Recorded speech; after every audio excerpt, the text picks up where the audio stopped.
Salut mes sœurs d'Adam, je suis très heureuse de vous retrouver aujourd'hui avec Alexia Villeman. Alors, la petite histoire, c'est que Alexia, c'est une des premières athlètes à qui j'ai demandé de faire l'interview. Mais la vie, hein, on a toutes et tous des vies, fait que on n'a pas relancé, on a oublié, blablabla. Mais finalement, tant mieux, parce qu'aujourd'hui, Ah je ouais. me retrouve en tant que vice-championne du monde de l'Eurosun du coup 2024 en semi-pro bachata solo. Et quatrième, et quatrième, pareil, en salsa, en semi-pro, toujours en solo. Comment tu vas après Ah, Houston? ça va super, super. C'était une belle fin d'année pour moi, donc trop contente en plus de pouvoir enfin faire cette vidéo. Merci à toi de me proposer ce rendez-vous. Avec Et plaisir. J'aimerais beaucoup savoir, parce que moi, il y a quelque chose qui m'a interloqué. Donc, tu es revenu, donc là, il y a même pas 3 semaines du Mexique.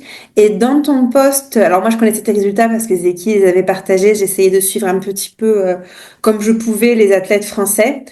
Et dans ton poste, il y a quelque chose que tu as mentionné, que c'est sûr que ça m'a amené des questions, qui est ton parcours, qui est apparemment assez compliqué. Et on est là pour ça. Est-ce que tu peux nous expliquer du coup ben, ton parcours jusqu'à ton titre? moi j'ai un parcours très atypique. J'ai commencé par la danse sportive parce que je suis arrière petite fille de professeur de danse. Donc il y a encore quelques années, je m'entraînais dans l'école de danse de mon grand-père. Mes parents avaient chacun leur structure et leur école de danse et eux, ils étaient spécialisés en rock, danse de salon, puis après, ils se sont spécialisés en salsa, en bachata. Moi, j'ai baigné là-dedans et je voulais absolument pas faire prof de danse. Je voulais absolument pas être danseuse parce que je voulais une vie de famille bien rangée, parce que j'en ai souffert étant petite, comme je voyais jamais mes parents le soir comme ils travaillaient, bah, j'étais gardée par des nounous ou alors j'étais toute seule chez moi et je me gérais toute seule. Bah, la vie a fait qu'à 7 ans, j'ai commencé par la danse sportive. Et puis, à 15 ans, je me suis vraiment mis à la compétition. J'ai fait des finales de championnat de France, etc.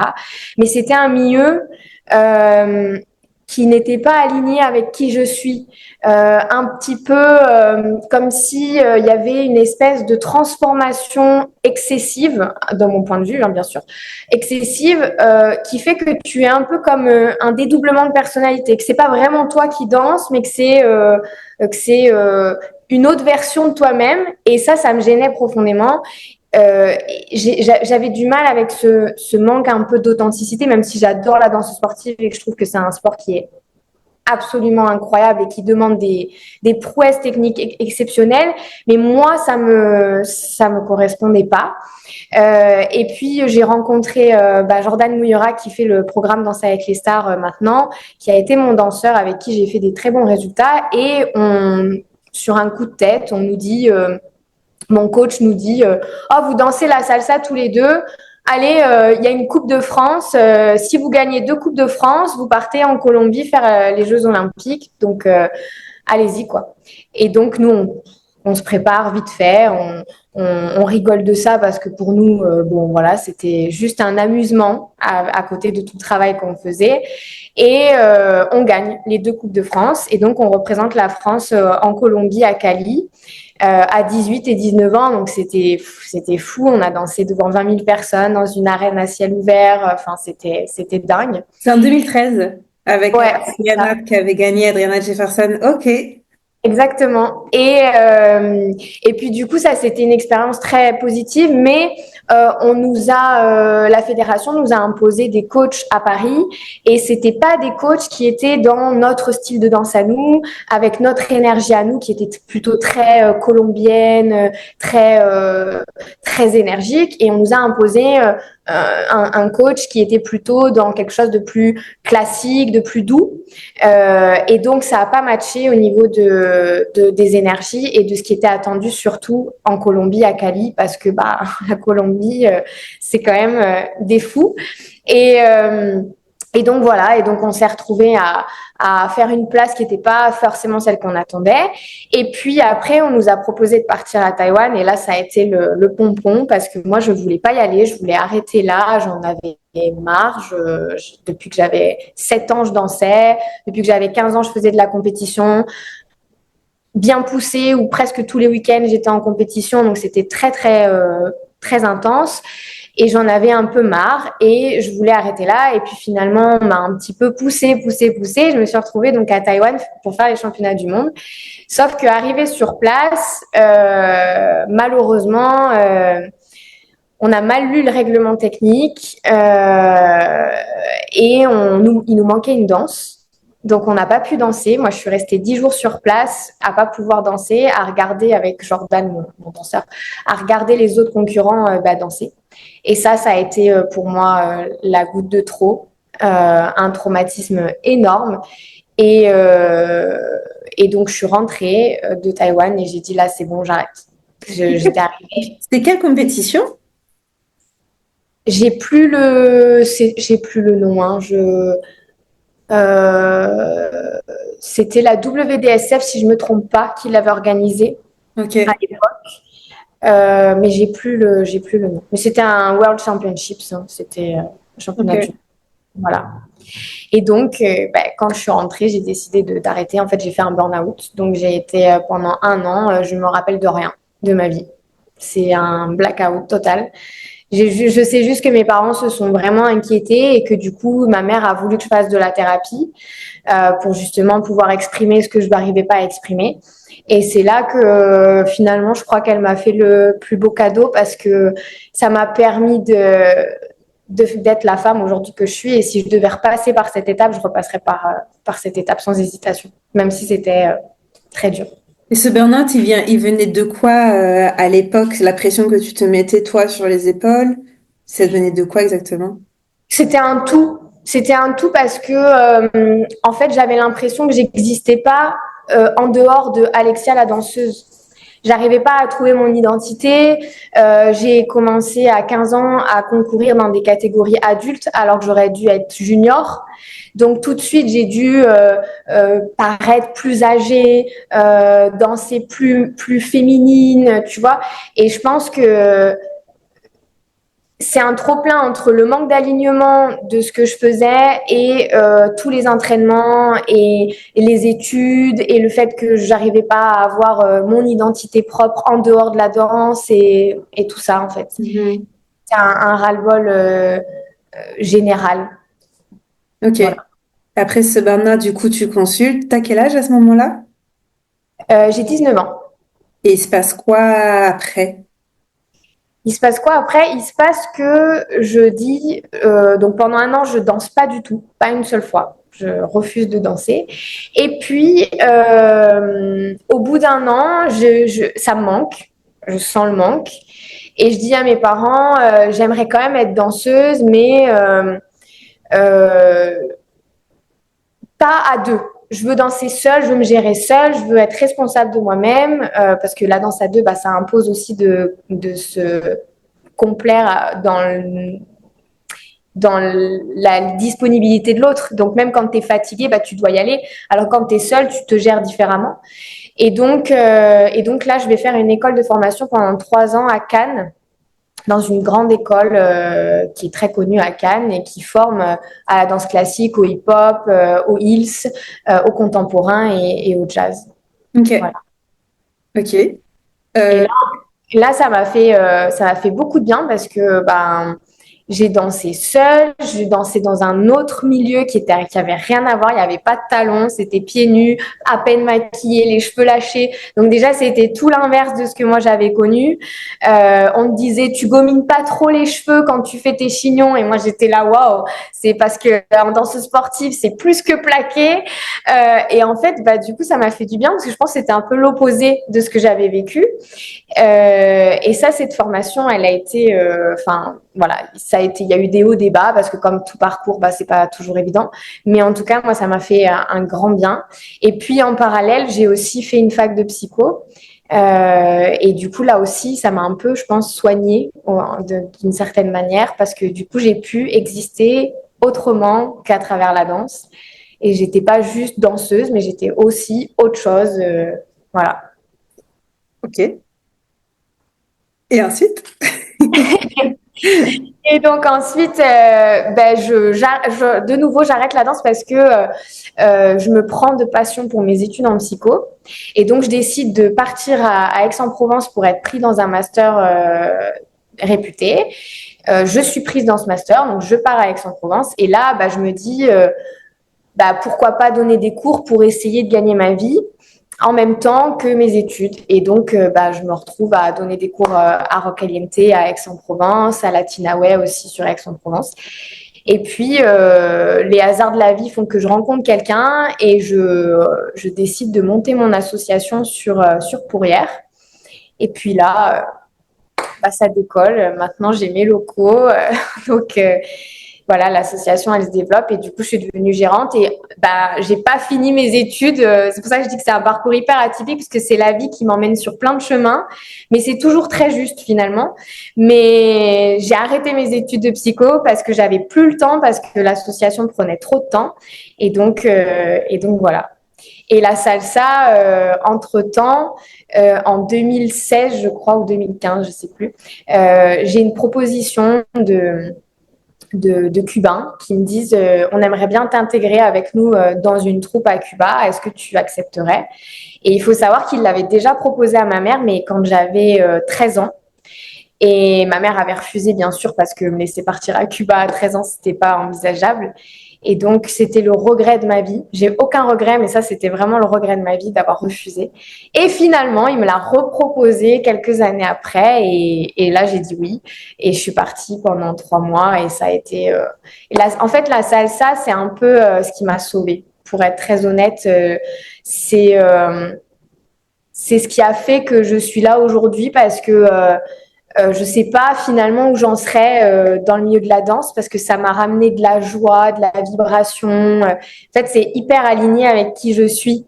C'est authentique, c'est voilà, c'est à la fois aussi très sensible et et du coup la salsa, je lui dois une fière chandelle et tous ces Cubains qui m'ont accompagnée dans mon chemin.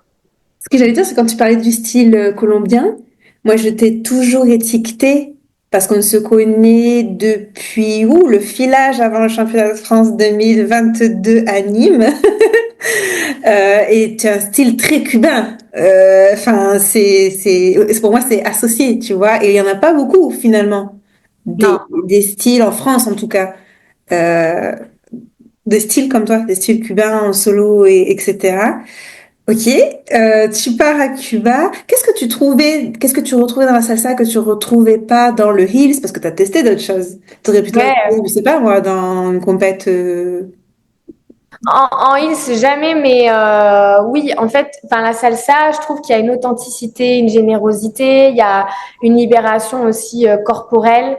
Euh, il y a un truc qui s'explique pas, mais qui est viscéral, tu vois. Moi, en tout cas, c'est quelque chose de viscéral, c'est dans mon cœur et dans mes tripes, quoi. Je peux pas l'expliquer, mais quand je lance la salsa, il y a quelque chose qui se passe en moi. Et pour rien au monde, j'aimerais quitter cette sensation parce que c'est pas juste une danse pour moi. J'ai vécu là-bas, j'ai vu les Cubains et je leur dois tout mon respect. J'essaye de transmettre la salsa comme ils me l'ont appris parce que j'ai besoin que on sache les origines de la salsa parce que c'est pas drôle. Hein, c'est la salsa cubaine, c'est les esclaves, c'est tout ça et c'est tellement plus qu'une danse. Ça les a sauvés eux aussi, donc on se doit en tant qu'enseignant et en tant que pédagogue de transmettre ça, quoi. Enfin, pour moi, c'est juste l'essence même de cette danse. Et, et voilà, la salsa cubaine, je peux pas l'expliquer. Il n'y a pas de mots pour expliquer ce que c'est pour moi, quoi. Voilà. Quand tu pars à Cuba, alors parce qu'il y a peut-être des questions, parce que c'est des questions importantes. Quand tu fais tes études, quand tu vas à Cuba, financièrement parlant, comment tu fais? Est-ce que tu as une aide? Est-ce que tu travailles? Est-ce que...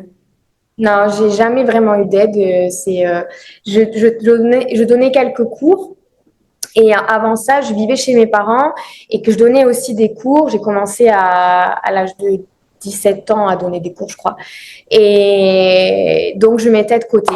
Et en fait, j'ai payé tout avec mes sous en travaillant. Voilà, le billet Ok. d'avion, les 3 mois sur place. J'ai eu aucun financement, aucune aide. Ok. Entre Cuba et cette fameuse compétition, non, je crois que tu as fait la compétition de la bolle. Ouais, Ouais. ouais, ouais, ouais. Ouais, parce que là, en fait, j'avais dit que j'arrêtais la compétition. Quand j'ai dit à mes parents que je reprenais, ils n'ont pas trop compris. Euh, et en fait, la vie avait décidé de me challenger parce que je me fais une entorse 15 jours avant la compétition.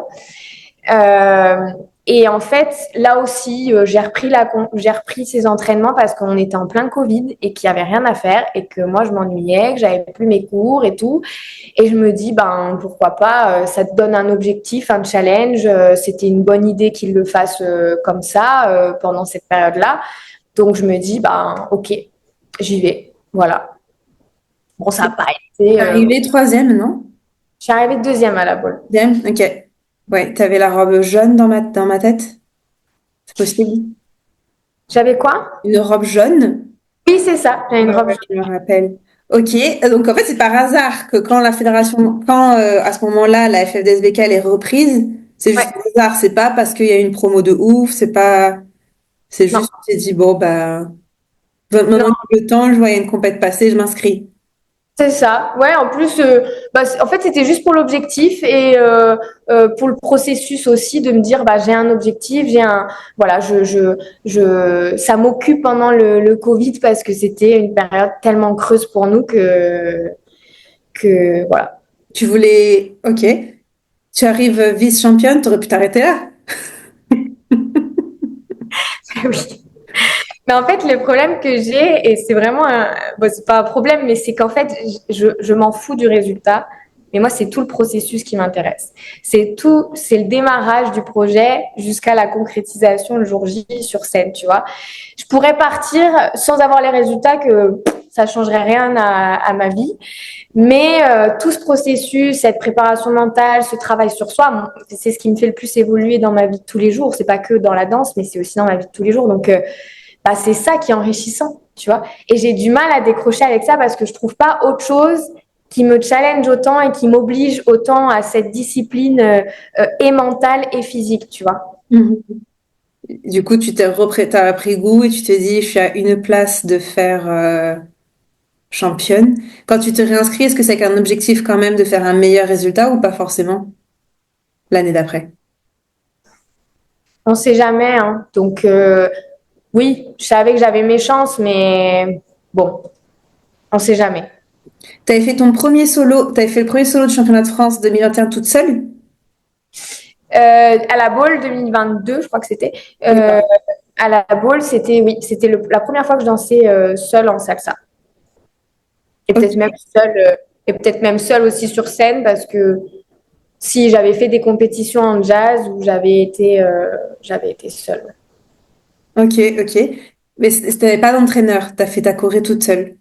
Là, à la Baule, ouais. Ouais, ouais. Ok. C'était que moi. À ce moment-là, on se rend compte. Donc, qu'est-ce qui fait que tu vas chercher l'aide de Sol et Mauro entre-temps? Bah, parce qu'en fait, je trouve que c'est hyper difficile de créer sa choré pour soi-même. Et je trouve que c'est hyper limitant aussi parce que ça t'oblige pas à aller faire des choses que tu n'aurais pas l'habitude. Tu restes quand même vachement dans ton style, dans ton univers, dans tes facilités. Alors que quand tu as quelqu'un qui te voit de l'extérieur et qui te regarde comme ça, il va se dire, elle est capable de faire ça, alors que toi, tu n'aurais même pas pensé une seule seconde. Et donc, j'avais besoin aussi d'avoir un moteur et une aide extérieure pour m'obliger à m'entraîner. Parce que c'est dur, hein, quand on est tout seul. Il y a plein d'athlètes qui doivent le penser aussi. C'est que bah, c'est super difficile de trouver la motivation, d'aller s'entraîner, de trouver la motivation de... Tu vois, alors que quand tu sais que tu as des cours, ben, tu sais qu'il faut que tu fournisses le travail avant le cours. Donc, voilà, tu as un peu la carotte et ça te fait avancer. Et j'avais besoin de ça. Et puis, Sol et Mauro, c'est quand même des gens exceptionnels, humainement, mais aussi professionnellement. Et donc, c'était super enrichissant pour moi de bosser avec eux aussi. Ok.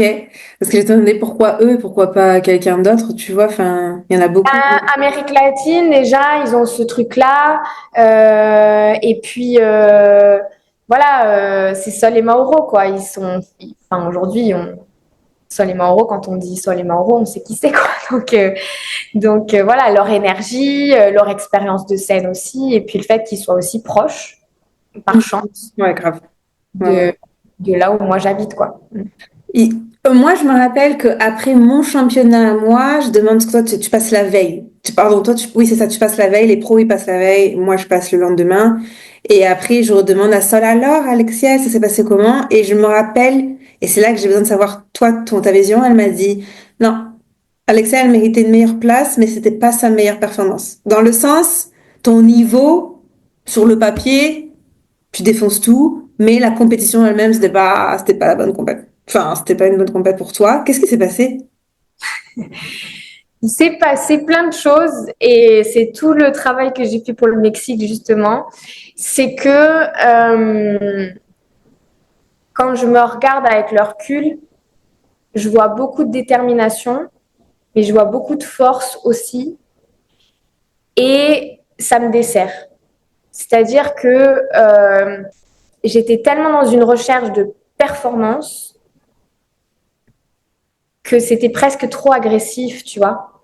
Hmm. Et maintenant, avec le recul, je suis plus dans une recherche de performance, mais je suis dans une recherche de plaisir. Et du coup, quand tu passes par le plaisir et que tu passes par le kiff et que tu passes par le partage, pas forcément ton corps il est plus relâché. Il y a plein de choses qui, en fait, la tête si elle relâche, le corps il relâche et inversement. Donc c'est tout un travail de mindset que j'ai fait beaucoup cette année pour justement arriver à changer ma manière de danser qui était un peu trop agressif. Je sais pas si c'est le terme, mais je voulais tellement que je finissais par m'éloigner de ce que je voulais, tu vois. Ok.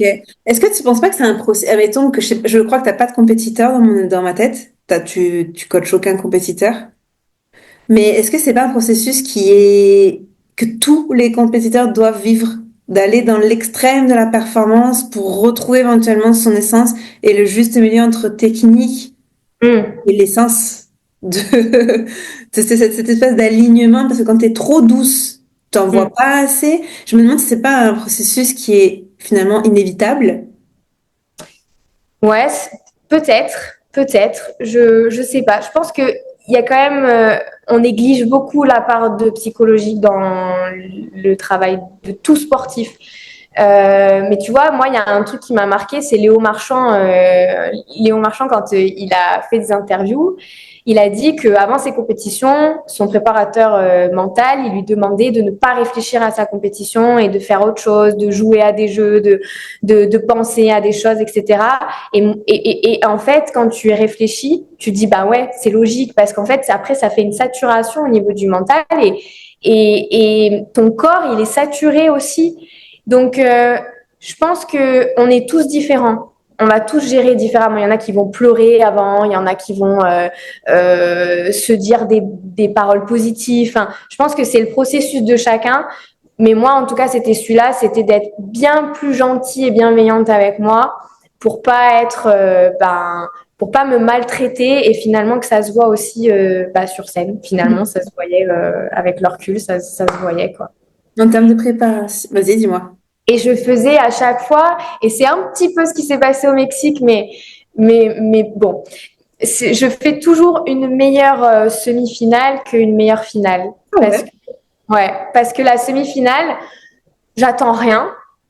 Donc, je danse juste avec mon cœur et avec mon corps libéré, tout ça. Et puis, la finale, je sais qu'il y a une pression, que peut-être que je peux faire quelque chose. Et là, hop, le mindset, il change. Et du coup, bah, la performance, elle change aussi. Ok, intéressant. Ok, parce qu'en général, c'est l'inverse. Je sais. C'est plus le côté. Moi, je sais que c'est l'inverse, par exemple, parce que les demi-finales, j'ai l'occasion de vraiment tester la piste. Mm. Mon cerveau veut que assez psychorigide, en finale, il se dit, bon, déjà, il y a pas d'étape après, donc tu donnes tout. Et en plus, il connaît la piste. Moi, c'est la piste. Une fois que mon cerveau a compris la piste, mais c'est drôle, et je sais que je ne suis pas la seule, que c'est la demi-finale est pire que la finale en général. Donc, c'est super intéressant d'avoir un retour contraire. Tu t'entraînes combien d'heures? Tu t'entraînes combien d'heures par semaine? Ça varie beaucoup parce que comme je gère une structure, je fais des très très grosses journées. Il peut m'arriver de faire du 9h-23h non-stop. Et il y a des moments, bah, pendant ma préparation, je me prévoyais un entraînement et au final, j'étais ici avec mes chaussures de danse, mais j'étais au téléphone ou par mail à gérer des trucs qui avaient rien à voir parce que ça reste ma priorité malgré tout. Et donc, ça m'a fait péter des entraînements parfois. On a eu des gros problèmes cet été où on n'a pas pu utiliser les locaux, donc j'ai pas pu m'entraîner pendant presque 2 mois. Je faisais que du renfort musculaire et des étirements, mais je pouvais pas m'entraîner, j'avais pas de lieu pour m'entraîner. Donc forcément, ça a un impact. Mais on va dire que je m'entraînais les derniers temps 1 heure et demie, 5 fois par semaine. Ok. Est-ce que Voilà. tu fais quelque chose de spécifique pour la récupération? Les 2 jours justement que tu t'entraînes pas. Non, Ok. non, j'essaye de bien m'étirer. Ok. Après, je fais toujours du sport tous les jours. C'est-à-dire que si je danse pas, je fais du renfort. Si je fais pas du renfort, je fais des étirements. Enfin, voilà. Et puis comme j'ai mes cours tous les soirs, j'ai toujours une activité. Mon corps, il est toujours en mouvement de toute manière. Comment tu gères l'alimentation justement vu que tu es tout le temps en dépenses caloriques? Je fais très attention. Pas que pour l'esthétique, mais surtout pour l'énergie, parce que j'ai besoin de beaucoup d'énergie. Donc, voilà, je mange bien. J'essaye de pas trop limiter les glucides et tout parce que c'est ce qui me donne le plus d'énergie. Donc, faut faire avec. Mes légumes et protéines. Ok. Est-ce qu'il y a autre chose? Je sais pas, complément alimentaire, hydratation, quelque chose de En fait, spécifique? je suis vraiment, vraiment pas fan. Enfin, en tout cas, pour moi, non. Ok. Tu avais parlé du côté psychologique. Alors, on n'a pas encore parlé de ton absence des pistes, mais est-ce que tu as un préparateur mental, quelque chose? Et depuis que j'ai 19 ans, du coup, j'ai fait de la thérapie. Et c'est une thérapie qui s'appelle la thérapie biodynamique qui inclut en fait le corps par soit des ateliers avec des exercices qui incluent le corps, soit des massages thérapeutiques parce que le corps a une mémoire cellulaire, a une mémoire aussi de choses qu'on a pu vivre. Et avec un stéthoscope, en fonction de là où elle te masse, ça crée des sons et c'est là où tu vois où ça peut être engorgé, où il peut y avoir une mémoire et du coup essayer de l'évacuer et par la tête, parce que forcément on parle, mais aussi par le corps. Et moi, en tant que danseuse, c'est impossible de ne pas inclure le corps parce que je pense que il parle même plus que ma tête finalement parce qu'il a tellement l'habitude de bouger, d'exprimer que cette thérapie, c'est vraiment pour moi la meilleure. Et j'ai jamais arrêté en fait. J'ai fait des petites pauses, mais je suis passionnée par ça parce que je suis quelqu'un qui déteste rester dans sa zone de confort. Donc je vais toujours explorer, je vais toujours me mettre en difficulté, je vais toujours pour sortir de ma zone de confort et justement pour évoluer et progresser parce que j'estime que si tu sors jamais de ta zone de confort, tu progresses pas. Et du coup, la thérapie, c'est ça. Parce que c'est se regarder droit dans les yeux et parfois voir des choses que tu n'as pas envie de voir, aller explorer des parties que tu n'as pas envie d'aller explorer. Mais ça permet aussi de se reconstruire. Parce que si j'étais restée sur mes traumas d'il y a quelques années, je ne serais peut-être pas aujourd'hui ce que je suis aujourd'hui. Donc, je trouve que c'est hyper important. Et puis, ça donne de la sérénité, ça apaise. Voilà. Ok, ok, ok, trop bien. On te voit pas sur les compétitions du coup pendant 2 ans. Pourquoi? Parce que pas le désir, pas le désir. Voilà. Je sais pas. Un jour, je tombe sur une vidéo de Cancun, de la Horizon, et puis je me dis, waouh, quand même, cette scène, elle est quand même incroyable, quoi. Et je me dis, t'as 30 ans, ça sent la fin bientôt pour toi. C'est pas Et vrai, il y a beaucoup de compétiteurs qui ont. c'est vrai, c'est vrai. Et je me dis, bon, est-ce que tu ferais pas cette dernière et puis après tu t'arrêtes et puis au moins tu l'auras fait cette scène quoi. Bon, le hasard fait que je m'inscris l'année où c'est à Puebla et en plus quand je décide ce projet, je le sais pas parce que je suis un peu comme ça, moi je suis un peu tête en l'air parfois et en fait c'est Zeki qui me l'apprend 3 mois avant que je parte C'est à Puebla? C'est à Puebla, que ça sera du coup pas la scène de Cancun, Ouais. que c'est avec l'altitude et tout ça. Et dans ma tête, je me dis, ah non, je voulais trop faire celle de Cancun, moi. Mais bon, c'était trop tard, j'avais lancé le processus et tout, puis bon, bah, j'y étais, quoi. Donc, en fait, c'est vraiment, je pense, c'est cette vidéo et la scène qui a fait que j'ai eu envie de faire ça. Ok, ok, ok. Et t'as pris la décision combien de temps avant le départ? Presque un an. Ok, un an avant. Tu t'es Ouais. fait former, Zek a fait le spoiler dans son 24 heures avec, un athlète, et tu t'es fait former en Italie. Alors j'ai oublié le nom de l'entraîneur. Gérardi, Yasmina, Bah oui, quand même. Ok, tu t'es donc fait Anthony. entraîner par les Berardi, les frères. Et ils sont où en Italie? Ils sont à Roccasecca. À combien de temps d'ici, enfin du sud? C'est à 1 heure et demie en train à peu près de Rome. Donc ils sont vraiment dans la campagne, c'est pas du tout dans la capitale, quoi. Voilà, Ok. c'est Et qu'est-ce vraiment. qui fait que tu allais les chercher et pourquoi pas, je dis n'importe quoi, en espagnol, revenir en France, je sais pas pourquoi eux. Bah alors, encore une fois, les hasards de la vie. En fait, je demande à Sol et Mauro de me recoacher et ils me répondent que c'est compliqué pour eux, ils ont trop de demandes et qu'ils veulent, enfin, ils peuvent pas parce qu'ils veulent s'occuper de moi correctement et qu'ils pourront pas le faire. Et sur le coup, je suis un peu déçue, mais d'un autre côté, je me dis, en fait, je m'y attendais, je m'y étais préparée à cette réponse. Je savais déjà que c'était compliqué, qu'ils avaient beaucoup de projets et tout ça. Donc, je me doutais un petit peu. Et je me suis dit, s'ils disent non, bah, c'est autre chose qui t'attend. Et finalement, bah, c'est OK, c'est juste. Et en fait, je vois une vidéo d'Antonio et Yasmina et je me dis, c'est fou parce qu'ils ont la même énergie que moi. Entre guillemets, ils sont un peu fous. Tu vois, c'est beaucoup, beaucoup d'énergie qui est dépensée.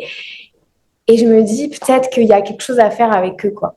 Parce que, je sais pas, il y a un truc qui se passe quand je regarde cette vidéo encore et je me dis, pourquoi tu n'irais pas chercher ailleurs qu'en France, en fait? Pourquoi tu te limites à la France alors qu'il y a plein d'artistes de partout? Moi, l'Italie, j'adore, c'est un pays que j'adore. L'Espagne, tu vois, beaucoup moins. Donc, je pense que peut-être que ça a joué aussi dans mon choix. Et puis, bah, je les contacte. Elle me dit oui. Et voilà, C'est c'est pas obligé parti. de répondre à la question, mais c'est quoi la grille Je pose la question pour que les gens se rendent compte que la salsa, c'est pas que les soirées à 10 euros. Nous, on est de l'autre côté.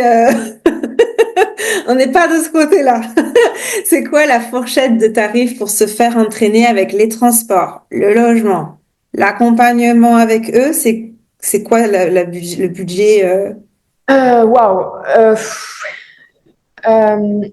le budget total de la compétition du Mexique, incluant les cours, les déplacements, les chaussures, les costumes, le billet d'avion et les hébergements, je dois pas être loin des 5 000 euros.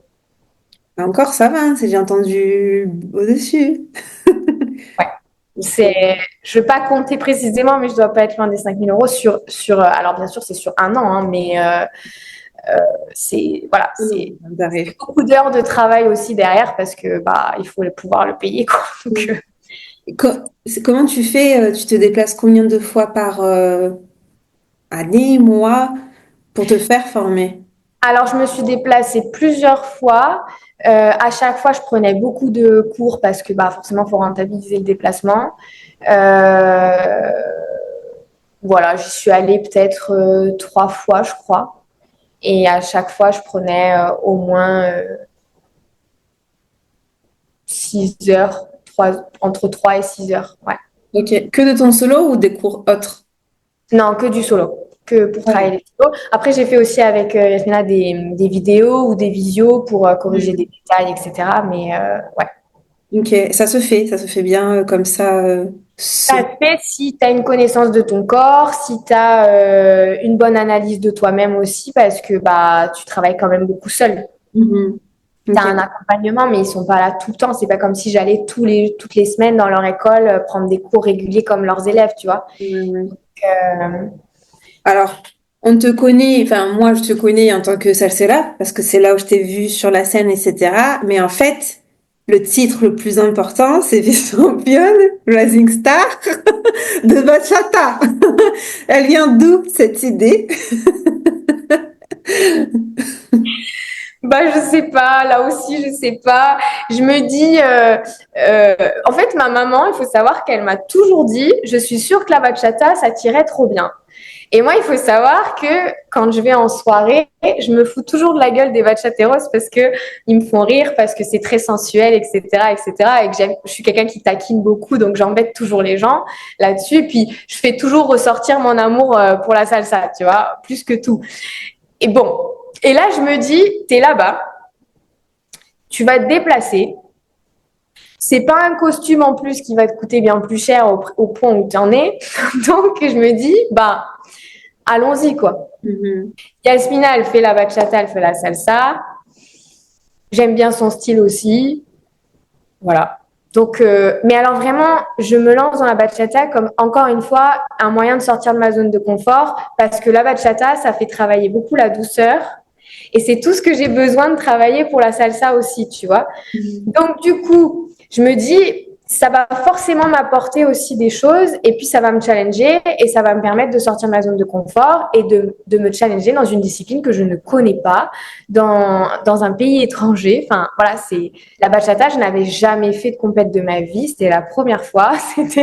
C'était là au Rossonne, mais moi, je pensais même pas faire une place. Je pensais juste même pas passer en finale, pour être très honnête. C'était même pas espéré. Je voilà. Et j'ai beaucoup galéré. J'ai beaucoup plus galéré à faire la choré de bachata et à l'apprendre et à la mémoriser et à la sentir dans mon corps que la salsa. Ok, ah ouais. Ah ouais, j'ai plus travaillé la bachata et à la fin, je me suis plus concentrée sur la salsa parce que je savais que c'était là où je voulais le plus faire quelque chose. Et donc, j'ai un peu laissé la bachata, mais enfin, vraiment, c'était hyper culotté. Enfin, maintenant, avec le recul, c'était hyper culotté de ma part, quoi. Voilà. C'est fou parce qu'on est passé de l'année dernière Julie championne et toi vice-championne, la France est là.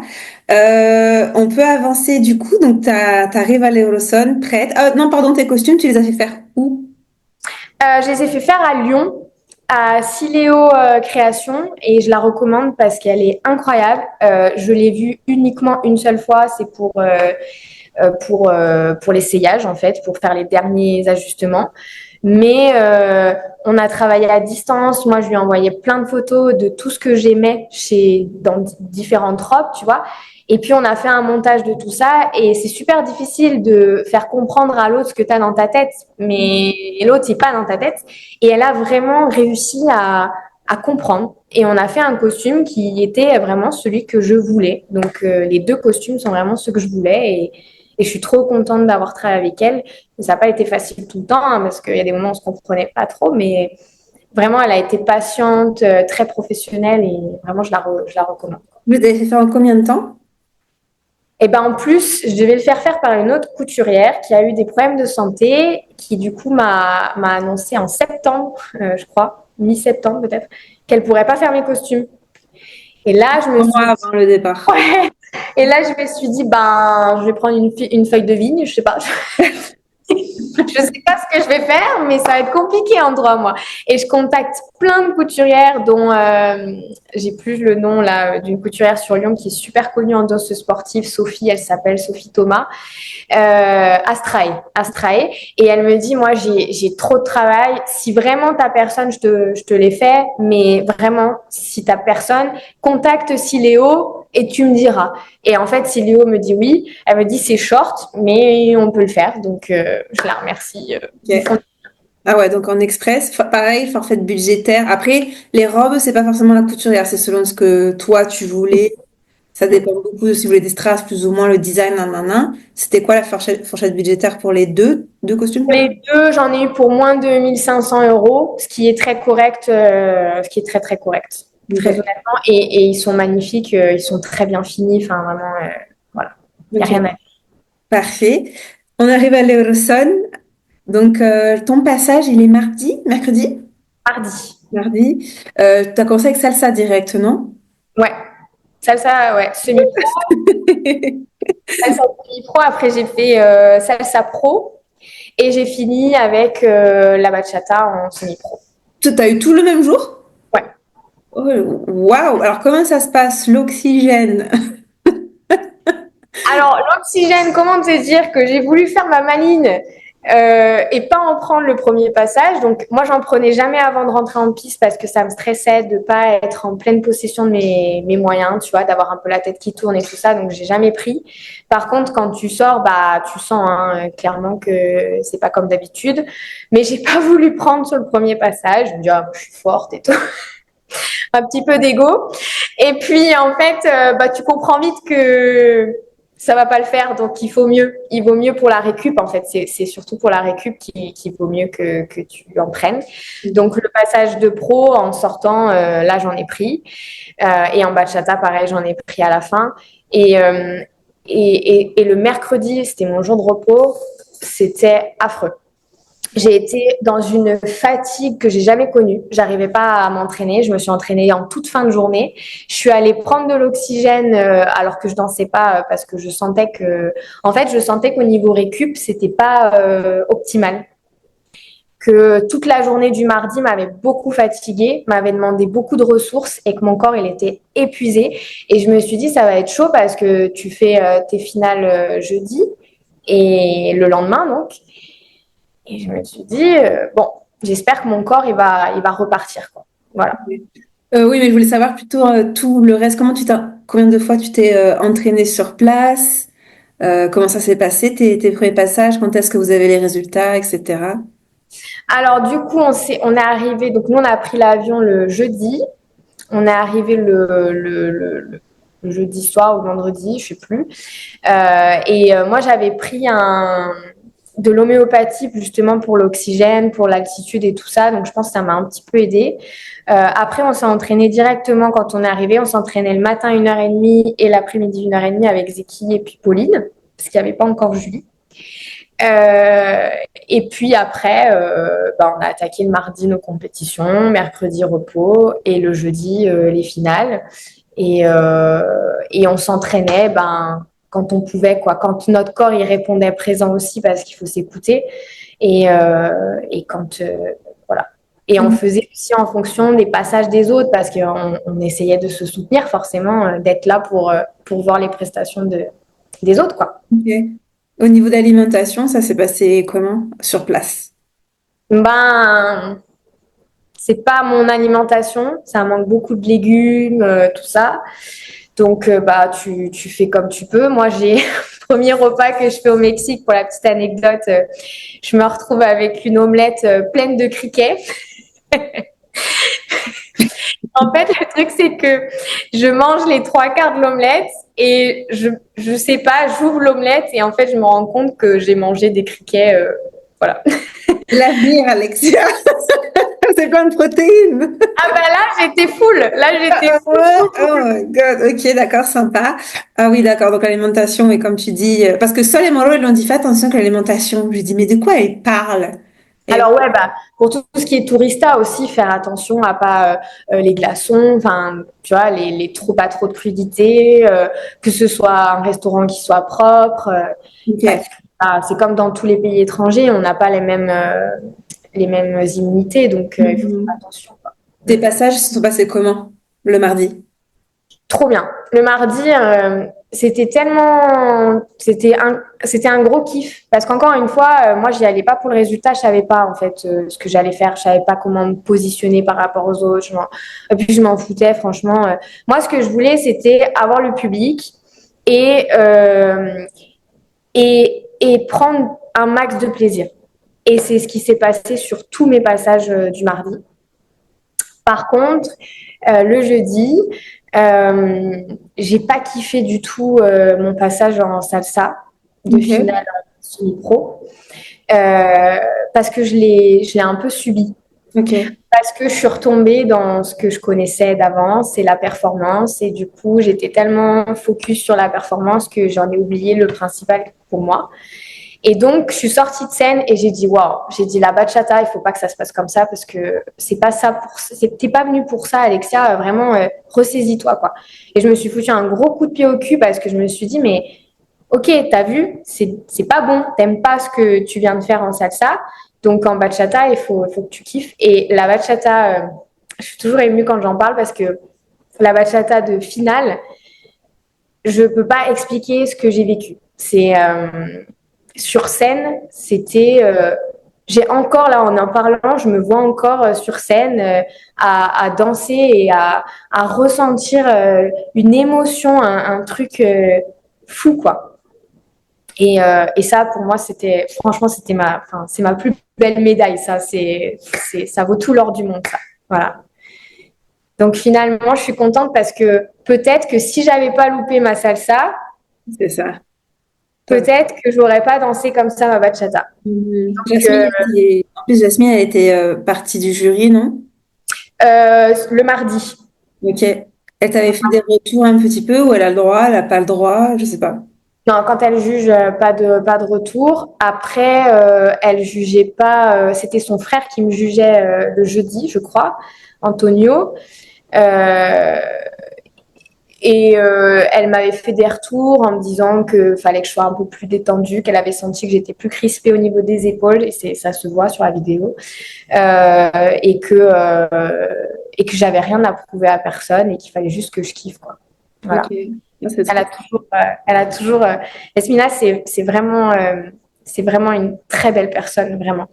Elle a toujours les bons mots. Elle a bien cerné ma personnalité. Elle a bien cerné ce que je voulais. Elle a compris qui j'étais. Et et il y a une très belle connexion qui s'est faite entre elle et moi dès le début.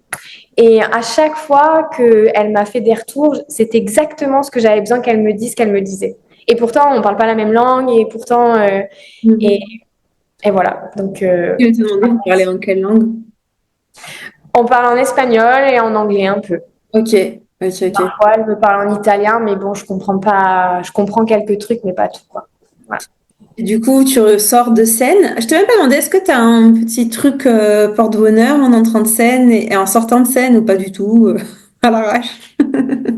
Non, mais par contre, j'aime bien les compétitions à l'étranger parce que, enfin, en France aussi, je crois qu'ils le font, mais ils mettent de la musique un peu reggaeton ou tu vois.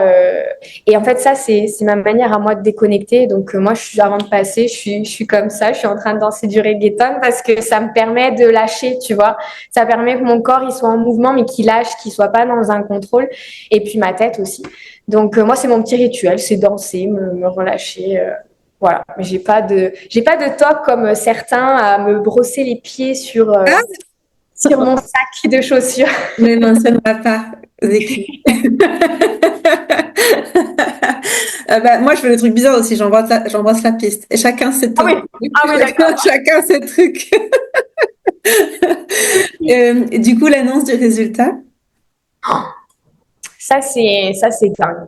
Ça c'est dingue parce que ça commence par la salsa et en fait je savais que si j'étais pas appelée troisième c'était cuit et donc là j'entends troisième et en fait je comprends en direct que c'était cuit mais bon voilà c'est ok quoi tu vois. Et par contre, la bachata, moi, enfin, je remercie Julie parce que Julie, elle était là.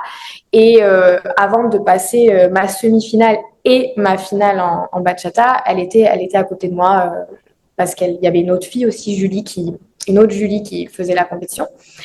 Et, euh, et je lui dis, Julie, franchement, je vais être ridicule, quoi. Vraiment, je lui dis, j'ai pas le flow. Bah, moi, j'étais pas du tout confiante, quoi. Je lui disais, non, mais en vrai, je sais pas pourquoi je fais ça. Et elle me disait, si, vas-y, t'as le flow, tu peux le faire, je te jure, ça va le faire et tout. Elle m'a rassurée, elle m'a coachée quelque part, donc je la remercie parce que moi, j'y croyais pas du tout, quoi. Et donc, je vois que je suis deuxième des qualifications. Et donc là, je me dis, oh, bon, dis donc. Et je savais qu'il n'y avait pas d'autres filles qui se rajoutaient. Donc, c'était plutôt, bah, ça pouvait être le classement, en fait. Donc, je m'attendais un peu, mais pas complètement. Parce que entre ma classification en salsa, j'étais première et après, j'ai fini quatrième, tu vois. Donc, c'est pas les mêmes juges. Il y a plein de facteurs différents. Donc, bon, voilà, je me dis pourquoi pas, mais bon, j'y crois pas à grand-chose, quoi. Enfin, j'y crois pas vraiment. Et puis là, troisième et là, deuxième, t'entends ton nom, ton prénom, la France. Donc au début, je rigole, je suis trop contente. Je monte sur scène, je fais ma photo, je prends mon trophée, ma médaille et je kiffe le moment. Et je descends les escaliers et là, je m'effondre en larmes, mais d'un coup, d'un coup. Et je me retrouve dans les bras de Pauline avec Julie Zeki. Voilà, je chiale, je chiale, quoi. Parce que c'est une belle revanche aussi sur la vie, finalement. Et, euh, et c'est une belle leçon que finalement, c'est pas parce que c'est noir pendant un moment que ça peut pas être lumineux à un autre moment. Et en plus, cette bachata, elle a un sens particulier pour moi. Et enfin, c'est vraiment, en fait, c'est un tout. C'est pas qu'une médaille. C'est un peu comme si la vie, elle me donnait ma récompense après toutes ces années de galère, tu vois. Et ça va beaucoup plus loin que juste une médaille et un trophée. Quand tu dis qu'elle est très spéciale pour toi, c'est dans quel sens? Parce que j'ai vécu personnellement des choses pas faciles et cette chanson, c'était un peu un moyen pour moi de transformer un événement négatif, difficile. Et finalement, bah, je l'ai transformé en quelque chose d'extrêmement positif pour moi. Donc, Mhm. ça a vraiment beaucoup de sens. Enfin, cette bachata, enfin, voilà, Est-ce que tu veux en parler ou pas forcément? bah, c'est une séparation, c'est une rupture sentimentale et voilà, il y a eu des choses qui ont été faites qui n'ont pas été très correctes et j'avoue que cette bachata, je l'ai choisie pas pour ça. Et en fait, je me suis dit un jour à l'entraînement, il faudrait quand même que j'avais fait plusieurs choix. En fait, j'avais fait plusieurs propositions à Yasmina sur la musique. Elle m'avait dit les trois sont très bien. Laquelle tu préfères? Et et cette chanson, il y avait une vibration différente des autres. Il y avait un truc qui se passait quand je dansais en impro dessus. Et donc, je dis, bah, c'est celle-là. Voilà. Et en fait, quelques mois après, je décide d'écouter les paroles parce que je me dis, c'est important pour que ce soit en lien avec la chorégraphie et tout ça. Et en fait, je comprends que c'est exactement mon histoire. Et donc, je me dis, bah, il n'y a pas de hasard. Donc, Waouh, c'est beau.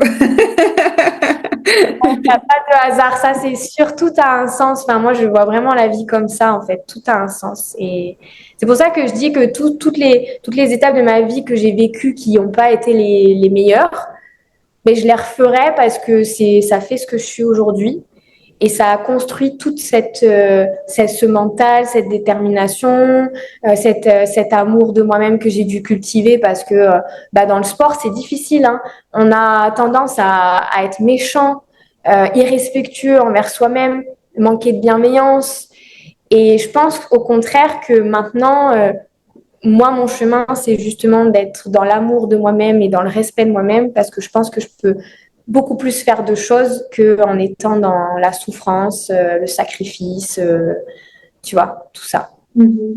Ça me fait penser, ça serait, qu'est-ce que tu dirais au grand public que les gens ne savent pas des compétiteurs? Hmm. C'est dur comme question. Dans la compétition, c'est des strass, des paillettes, c'est l'impression qu'on est hyper confiant. Tu vois, moi, quand je rentre sur scène et que je salue et que je repars de scène, ça a été des heures pour moi à me regarder dans le miroir et à me dire tu peux prendre cette place. Tu vois, enfin, pas cette place de médaille, hein, mais cette place de tu as le droit d'être là-bas. Sur scène, ouais. Parce que moi, je suis quelqu'un dans la vie de tous les jours, je suis quelqu'un de très calme et très timide. Et quand on me connaît dans le milieu de la danse, on me voit, je suis toujours très joviale, etc. Mais parce que c'est mon milieu, je maîtrise, etc. Dans la vie de tous les jours, je suis beaucoup plus réservée parce que bah, peut-être que je manque un peu de confiance en moi, tu vois. Et donc, cette entrée où tu dois faire ta Beyoncé sur scène comme si tout allait bien et tout, mais moi, ça a été des heures. Mes équipes en témoignaient parce que ça a été mais l'horreur, quoi. L'horreur. Et donc, on se fait une image de tout ça, mais derrière, il y a beaucoup de travail. Il faut beaucoup d'humilité parce que monter sur une scène mondiale, c'est accepter aussi ce qui va suivre.